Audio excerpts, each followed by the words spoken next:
আজ 10 ডিসেম্বর বুধবার নওগাঁর রানীনগর হানাদার মুক্ত দিবস ১৯৭১ সালের আজকের এই দিনে নওগাঁর রানীনগর উপজেলায় ৩৭ ঘণ্টা সম্মুখ যুদ্ধের মাধ্যমে হানাদার মুক্ত হয়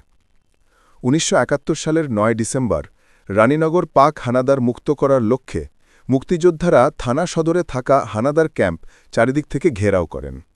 পরদিন ১০ ডিসেম্বর দীর্ঘ ৩৭ ঘণ্টা সম্মুখ যুদ্ধে অবতীর্ণ হয়ে শেষের দিকে ভোরে উভয় পক্ষের গোলাগুলির এক পর্যায়ে ১৭ জন রাজাকার অস্ত্রসহ আত্মসমর্পণ করে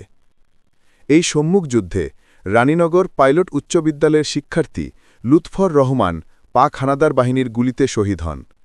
সেই সাথে বিরচিত লড়াইয়ের মধ্যে দিয়ে ১০ ডিসেম্বর রানীনগরকে হানাদার মুক্ত করেন স্বাধীনতা যুদ্ধের সেই মুক্তিযোদ্ধা নায়ক সেনারা